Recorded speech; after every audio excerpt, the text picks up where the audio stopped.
Funding for Underwater Graveyard was made possible by a grant from the Pennsylvania Public Television Network and by the Engage IT family of companies providing technology consulting from web pages to infrastructure development to internet application. Engage IT is your solution. Engage IT, Erie Online, and Erie Computer, proud to support public broadcasting. And by contributions to this public television station from viewers like you. Thank you.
A word about Lake Erie. I knew its length, its breadth and depth, and yet, I must confess, I had no more correct conceptions of the lake than if I had never had the slightest acquaintance with its dimensions.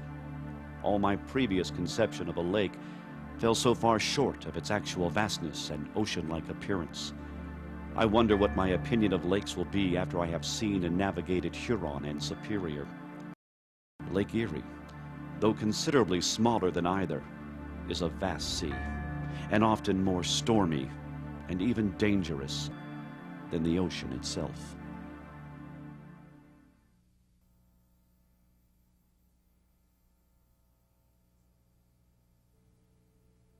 Back in the 1600s, the greater part of Lake Erie's southern shore was occupied by the fierce Eries Indian tribe. Their name originated from the Iroquoian word Eries, which means wildcat. And for that reason, the French explorers identified this water as Lac du Chat, Lake of the Cat, on their early maps. The name was fitting, for like that tribe, this lake can be a wildcat, ferocious and dangerous, quick to seize without warning the finest vessels and the most capable and experienced sailors. Lake Erie, as this Lake of the Cat came to be called, is the 11th largest body of fresh water in the world. The southernmost of the 5 Great Lakes of North America, she is the 4th largest in surface area, roughly 1/2 the size of Switzerland, and the smallest by volume. Almost evenly divided between the United States and Canada, Lake Erie is also the most shallow of the Great Lakes, as well as the warmest. But this seemingly benign little lady of a lake can be very ill-tempered, as she is susceptible to abrupt and dramatic shifts of climate. Nevertheless, great quantities of cargo have been carried on her waters because Lake Erie is ideally situated for shipping. Bordered by Canada, New York, Pennsylvania, Ohio, and Michigan, she is a critical component of the St. Lawrence Seaway and is connected to the Hudson River via the Erie Canal. And so, of all the Great Lakes, Erie attracted the most activity as ships transported freight such as grain, coal, lumber, and sand. Travel by boat was at an all-time high despite the dangerous waves, even during the milder months when sudden storms assaulted the best captain and crew. Long Point in the center of Lake Erie came to be a natural site for shipping disasters because this peninsula was a navigational landmark for travel up and down the lake. Wooden sailing vessels, as well as the early steamers, would try to head toward the shelter of Long Point during severe storms, but quite often they would be driven onto it or go under. Despite the other larger Great Lakes and even the mighty oceans, there are actually more shipwrecks in Lake Erie than any other place on the globe. Wreck sites here reach more than 1,100, and some are surprisingly intact. Indeed, all of Lake Erie is notoriously famous as an underwater graveyard.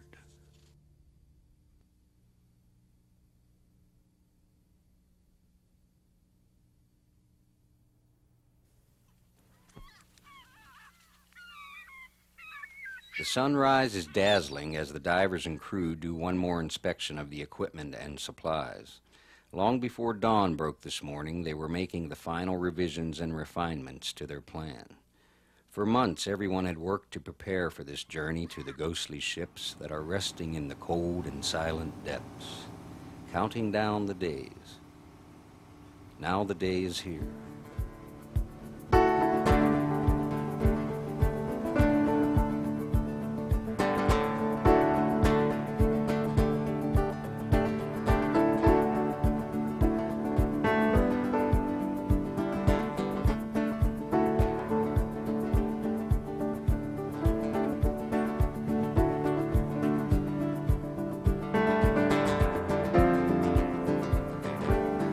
Josh Ann makes its way through the channel, heading out to the lake, led by Greater Scup, the support boat.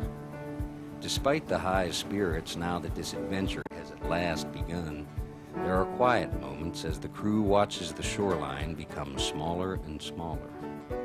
What were those early sailors pondering as they started their passages to the distant ports? Were they restless or were they subdued? The husbands already missing their wives and children. The youngest crewmen thinking of their mothers and fathers, maybe a sweetheart. Did they ever imagine they might never return?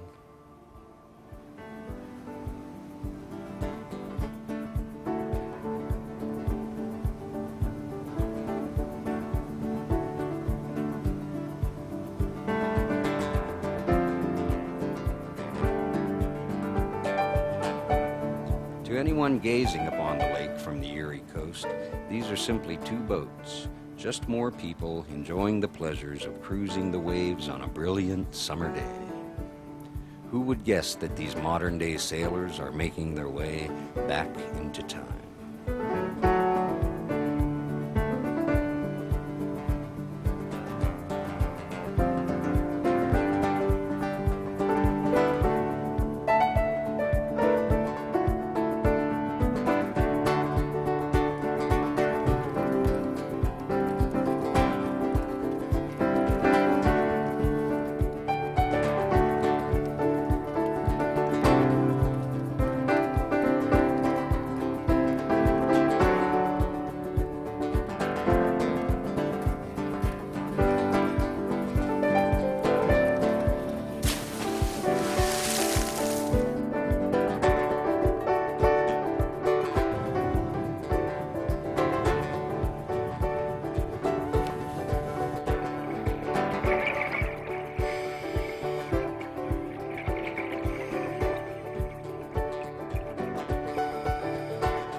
The two ROVs that we have here, this is one of our smallest ones, it's light, it's portable, it can be flown just about anywhere. It's not quite as maneuverable as the larger one, but it's a lot easier to transport. And this one has 3 thrusters, which allows us full lateral control plus vertical. And this one has 4 thrusters, which allows us to go forward, backwards, up, down, and also left and right. so we can actually do some nice camera work with it. Both of them have cameras on them. Both of them have manipulators in case we have to pick anything up or detach a cable from something that we're snagged on. This one also has a scanning sonar on it, which allows us, it's like an underwater radar, so it allows us to see a lot further than what our visibility allows us to.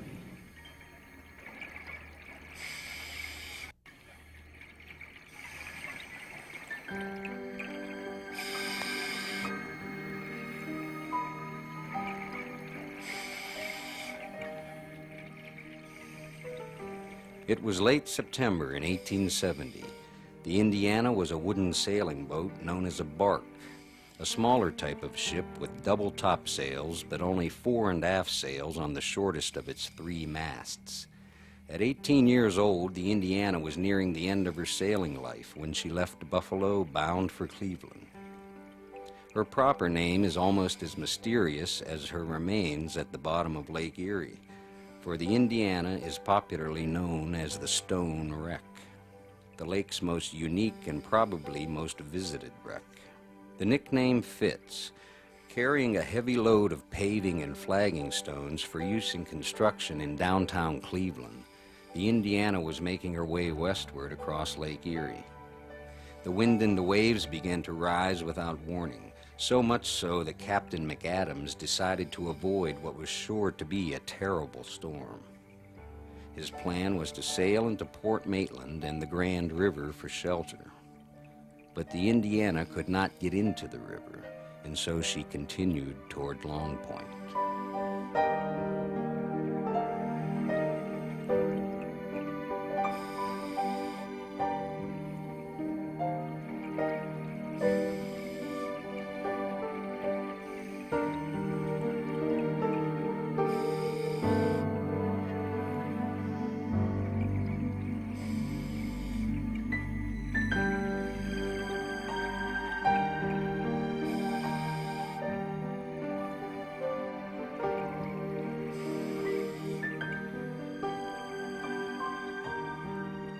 One of the most exciting things about doing shipwreck diving in Lake Erie is it's such an amazing and exhilarating experience coming up on a wreck that you know that is at least 100 years old. You know that people have died on this ship, and the history behind it is absolutely phenomenal. It's incredible. The thoughts that go through your mind are you wonder what people were feeling when she was going down. You wonder what the weather was like. You wonder what the temperature was. You wonder what their emotions were and how high they were running, and you know, at what point did they actually know that they were headed for doom and gloom and ending up in the bottom of our lake here. As she sailed west, the Indiana was leaking badly, and her pumps were already overworked.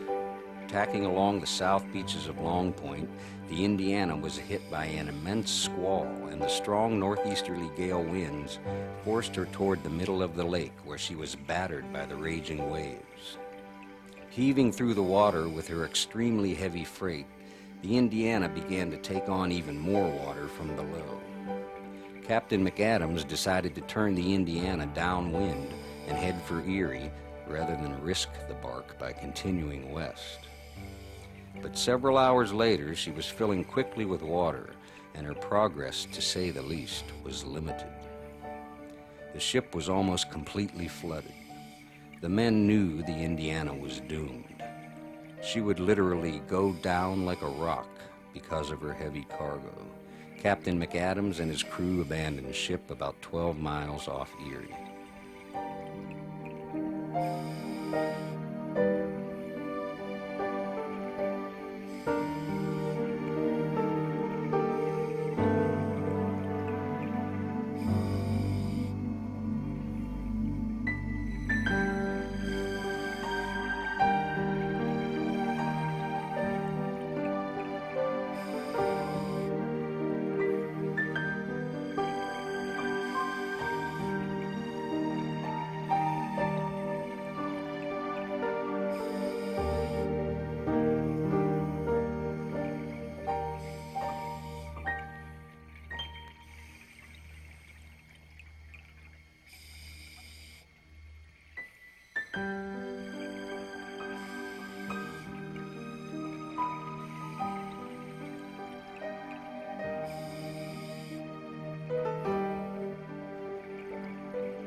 The Indiana sailed her last downwind miles by herself and sank at about midnight.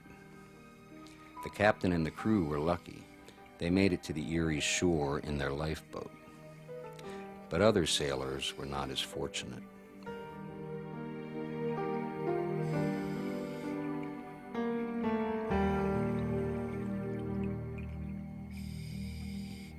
Going down on the shipwrecks with the ROVs, I think, is fascinating because I'm really interested in the shipwrecks, and it's almost as if as we're going down in depth, we're also going back in time, so that when you actually land there, it's 150, 170 years prior to when you left the surface, and it's a different type of historical site because no one has been there. It hasn't been changed. It's real. It's just the way it was left when that vessel went down, unlike a museum which has been recreated or that type of thing.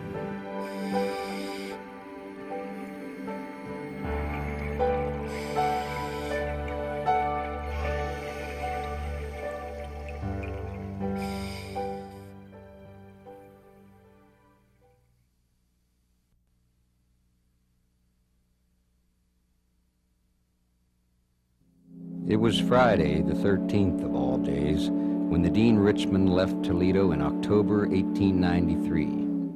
She was a 29-year-old wooden freighter, propeller-driven and steam-powered, designed to transport both cargo and passengers.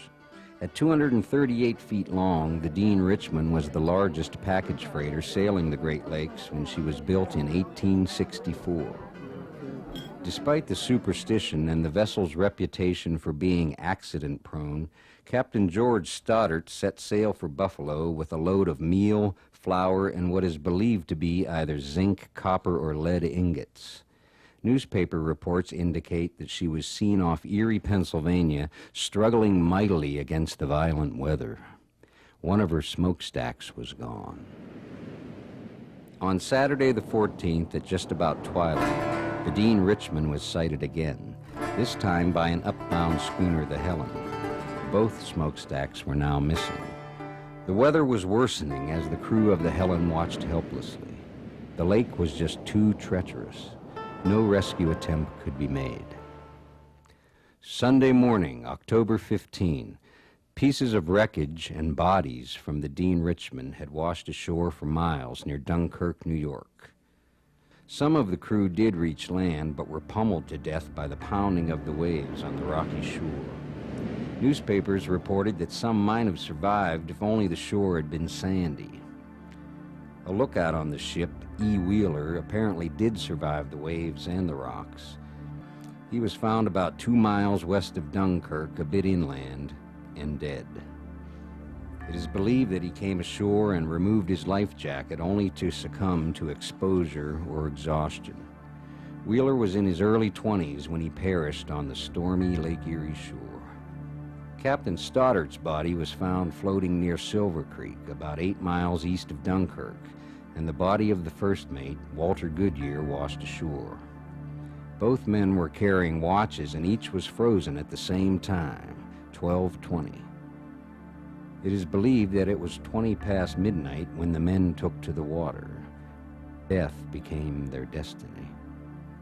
There were 15 other men aboard the Dean Richmond. Like the lookout, the first mate, and the captain, none survived. In 1893 alone, 123 lives were lost on the Great Lakes, 59 of them on Lake Erie. One reason Lake Erie's total was so high was the loss of the Dean Richmond.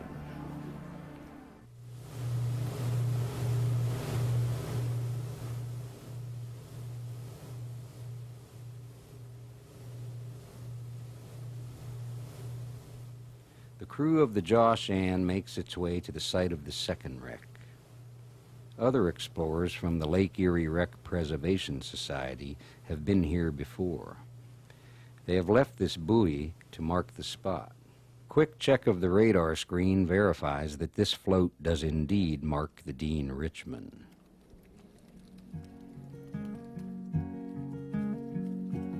Where two seas are joining, between Great Lakes waters in the straits, where large freighters glide. Underneath Big Mac's shadow, the treacherous currents where the good ships pass side by side.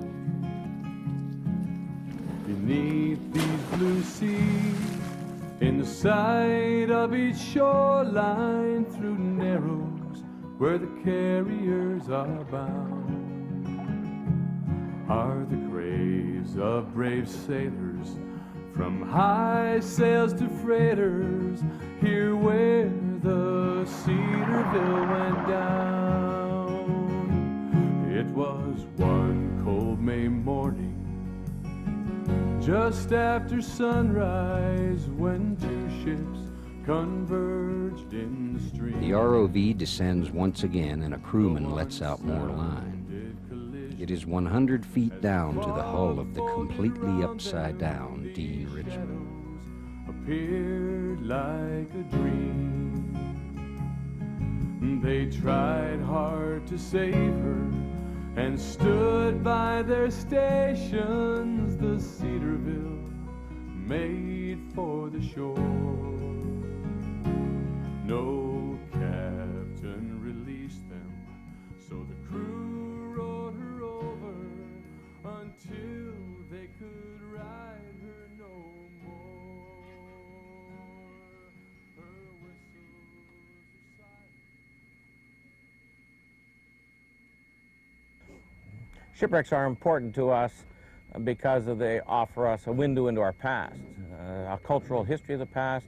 When these ships went down, they went down with everything on them, all the tools and implements of the pioneers, and they provide a window that we don't sometimes see elsewhere. So we get a chance to look at the past, we get a chance to look at an avenue of pioneering and how people moved into this country 100 years ago, right through to the recent times too. So it covers a whole history of culture. The wrecks are also important to us from a scientific standpoint too. The interaction of the wreck with the lake bed tells us things about sediment transport, tells us things about erosion of the seabed, contaminants, the whole question of the value at the bottom of the lake. Geologically, they're quite interesting to us because we can use them as time markers to gauge and understand what's happening to the lake bed and how dynamic the lake bed is, how sediments are moving, what's happening to the lake with time.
The divers discover the propeller.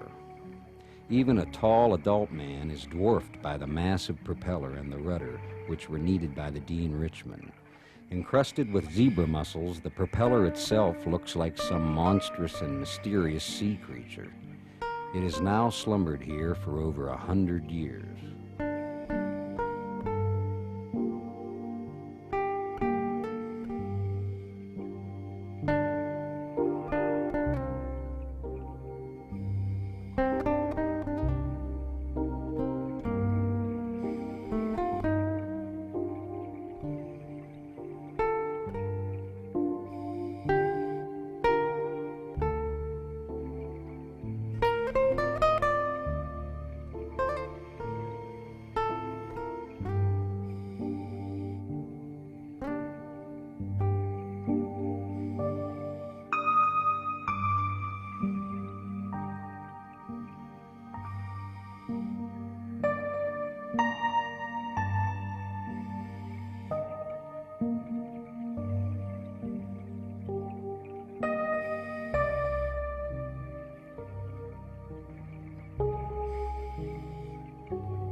Zebra mussels are interesting because there's both good and bad things about them. One is their very presence has in fact increased visibility. They filter the lake, I think they filter the lake in the total water in the lake in a very short period of time.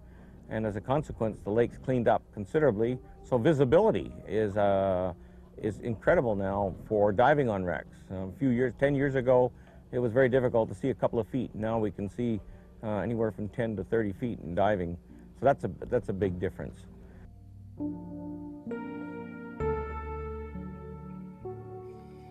The remains of the men on the Dean Richmond were recovered, but hidden beyond these boards, enclosed in the skeleton of the ship, are stories never to be told, of the anguished souls that departed their earthly bodies before barely a prayer could be uttered.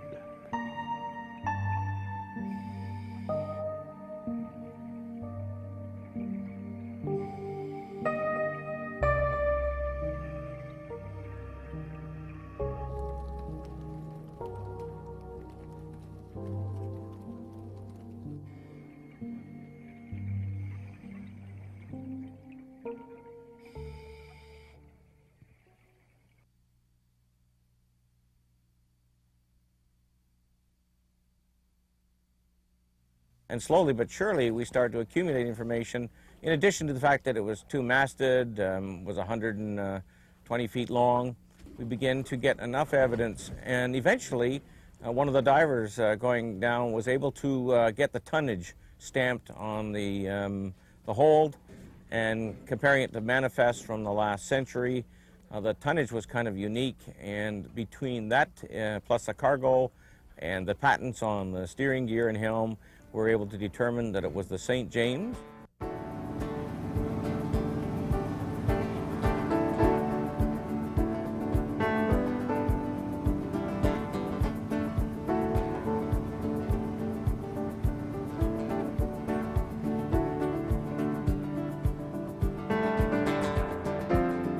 The loss of the St. James was an enigma of the Great Lakes. No one knew this wreck's identity when she was found, hence the nickname Schooner X. Captain James Burrill was at the helm when the St. James left Toledo on October 23, 1870. She was bound for Oswego, New York, with a crew of 7 men and a cargo of 14,000 barrels of wheat. Upon leaving Toledo, the ship, along with her captain, cargo, and crew, seemed to simply disappear into the lake. The plan had been to sail the St. James across Lake Erie through Port Colborne and into the Welland Canal, but the schooner never reached Port Colborne. On November 4th, 12 days after her departure, the newspaper in Buffalo reported that nothing had been heard from the St. James.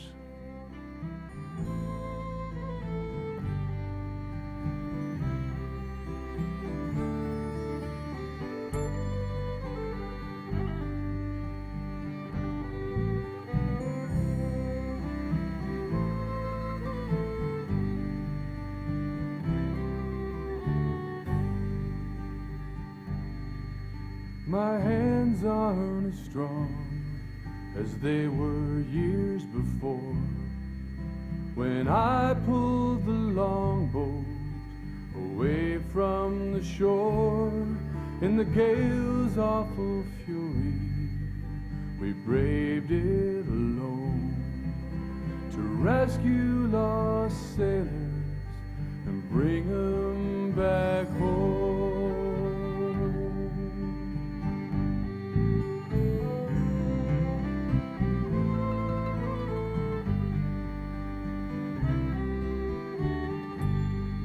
When I first joined the service in 1903, I was strong as an oak spar and new to the sea. So Captain McDaniels taught me what I know.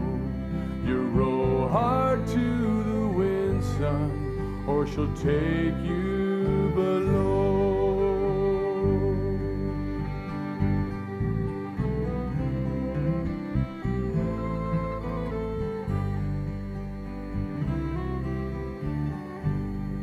Now the bright Coast Guard cutters are the heroes today, and the boys that roll... It was the first wreck I saw in Lake Erie. I got to about 60 feet and the visibility just cleared right up. You could see the whole wreck on the bottom. It was the most awesome thing I think I ever saw, just see an entire wreck sitting on the bottom. Well, to preserve them, divers definitely shouldn't take anything off of them. If you want to take anything, just take pictures. Don't take anything home, because as soon as you take wood objects out of the lake, they're going to disintegrate. If you take anything iron, it's just going to rust. So unless you're in the years of preservation, it's not worth taking anything.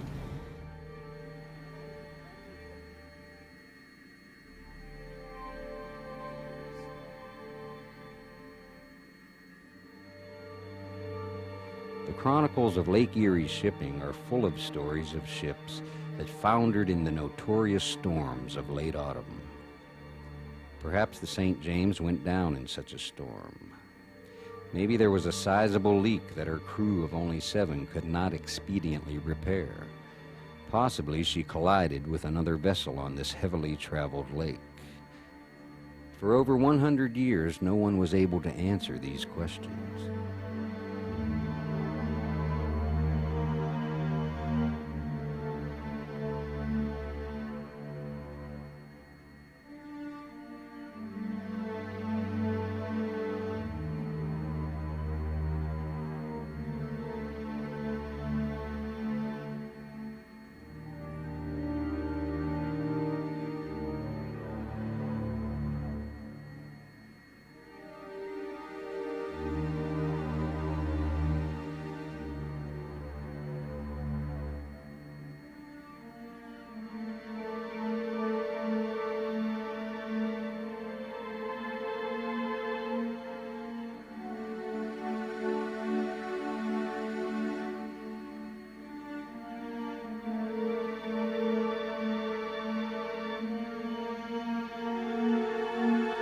But observation of the wreck offers some clues.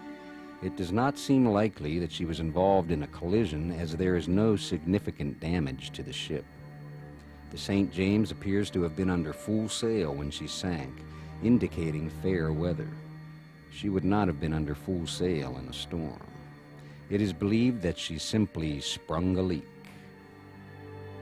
The crew must have jumped into their small lifeboat as the holds filled with water. They were all alone in the middle of Lake Erie, watching in horror as the ship slowly sank, waiting for the rescue that never came.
think talking about the fate of these wrecks, depending on what happened to the ship. For example, the St. James foundered probably very quickly. It went down under full sail.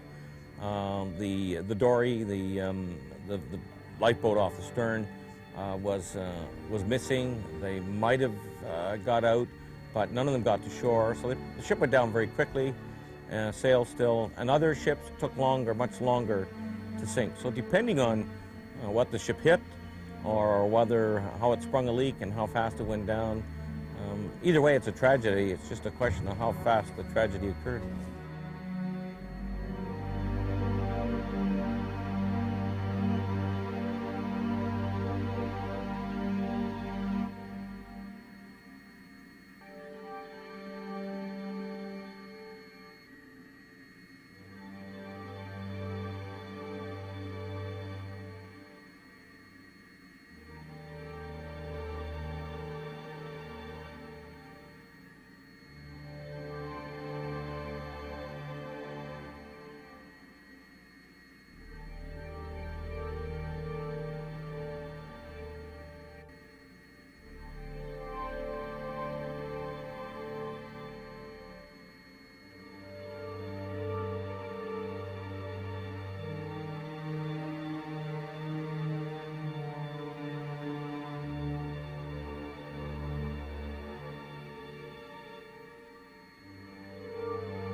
Just to the south of the tip of Long Point, the wreck of Schooner X sits in 163 feet of water with her two masts still rising to 81 feet.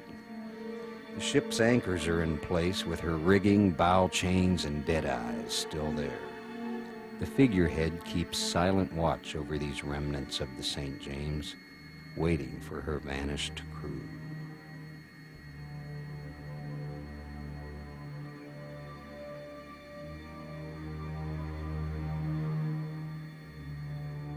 Lake Erie really is a graveyard of the Great Lakes. There's a tremendous amount of history that lies well beneath this water surface.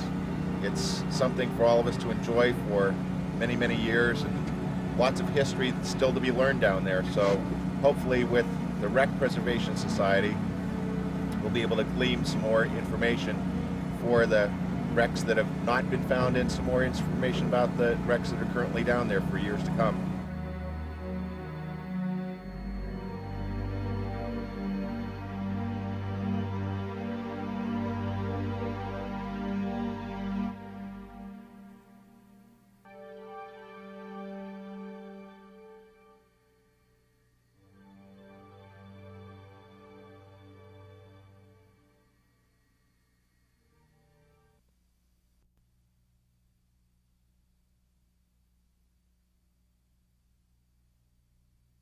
Many mysteries still haunt diving enthusiasts, like the Marquette and Bessemer No. 2. Built in 1905 to carry railroad cars and coal, she was known as the Car Ferry, to distinguish her from the Marquette and Bessemer No. 1, which was called the Collier, since her cargo was always coal. No. 2, the Car Ferry, was a sturdy steamboat built to shuttle daily across Lake Erie from Conneaut, Ohio to Port Stanley, Ontario, a 60-mile run. December 7, 1909. Captain John McLeod sailed the Marquette and Bessemer II out of the Conneaut harbor at about 10 o'clock that morning. The temperature was 42 degrees, but dropping steadily until it was only 10 above zero. By 5 o'clock, a full-blown southwest gale was raging and snow squalls were plastering the south shore of Lake Erie. More than 30 freighters took shelter behind Long Point. Captain McLeod never made it to safer waters. The violent seas broke the quay that held 30 fully loaded railroad cars. 900 tons heading toward the stern of the boat overcame the keel. The car ferry likely turned over with no warning. Captain McLeod went down with his ship. 9 men were found frozen in a lifeboat and identified at the morgue in Erie, Pennsylvania. Other bodies eventually washed ashore, but all told, only 14 of the 33 men were properly buried. The bones of the men who were never recovered rest in the gloom of this unmarked tomb. Their spirits silently linger, restlessly waiting for someone to find the Marquette and Bessemer too.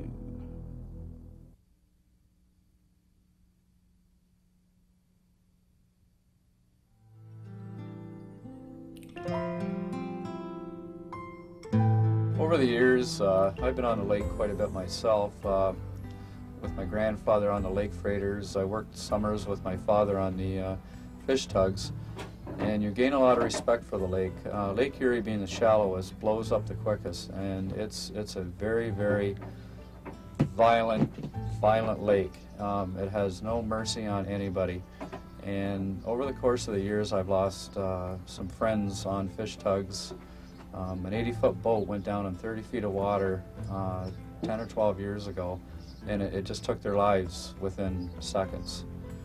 A lot of people don't realize that Lake Erie is there's just no mercy. It's the worst. A day like today, we were out, we turned around and came back in. It's not worth it. It's not worth the lake taking our lives.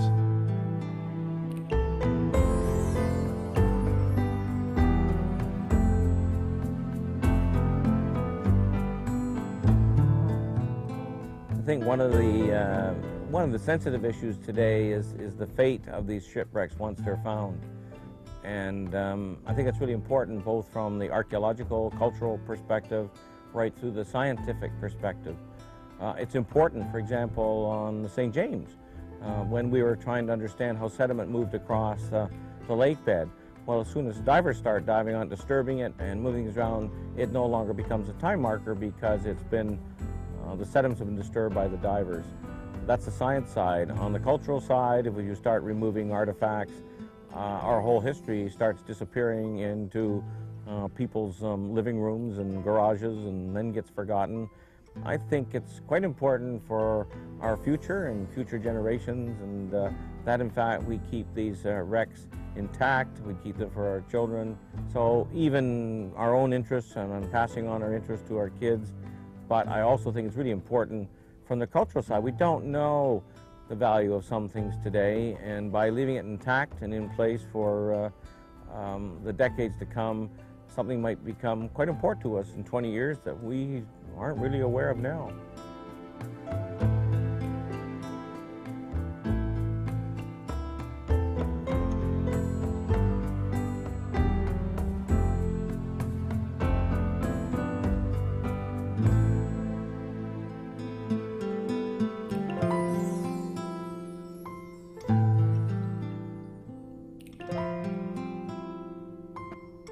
Started a wreck preservation society called the Lake Erie Wreck Preservation Society. Its function is to solely promote the public awareness of these wrecks for the public to enjoy, to help us preserve these wrecks so that future generations may enjoy the phenomenal treasures we have at the bottom of our Great Lake.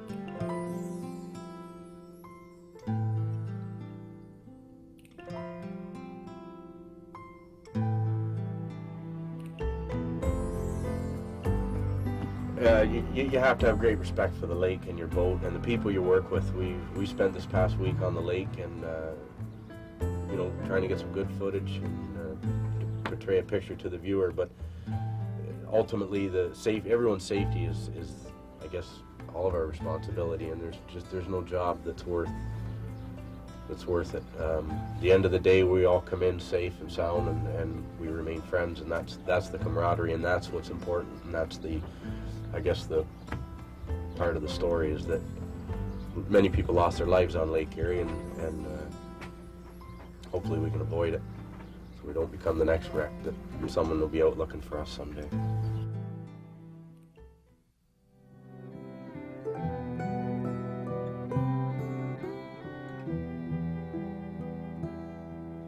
It's quiet where they sleep, no more the tempests roar.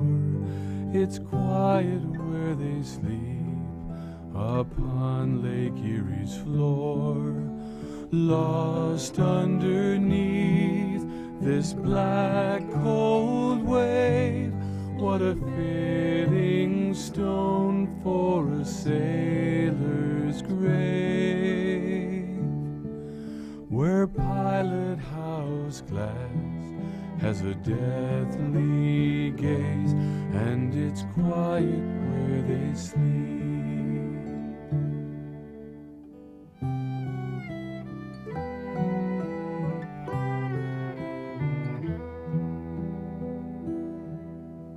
Searchers gliding by, light stabs through the gloom. Searchers gliding by, cast shadows in the room. Where were you then, when storm clouds doom sent us down into this tomb? You found your way, must you go so soon? Searchers gliding by.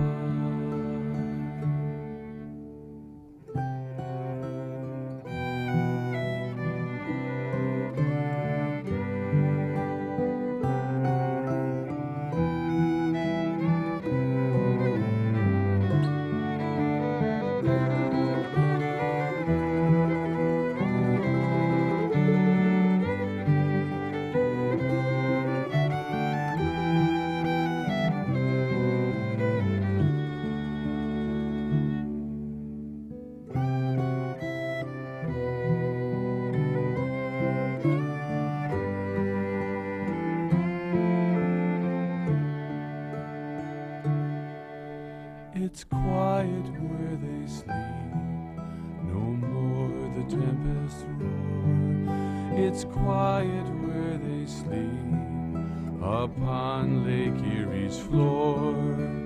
Lost underneath this black cold wave, what a fitting stone for a sailor's grave, where pilot house glass has a deathly gaze, and it's quiet where they sleep.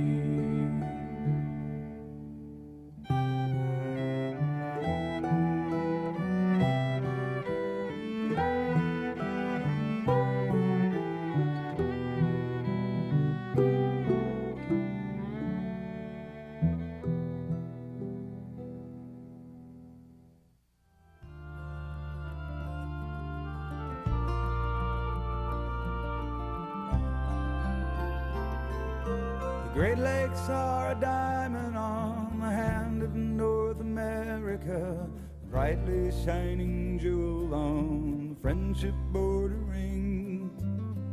Freshwater highway coming down from Canada, all around the shoreline you can hear them sing.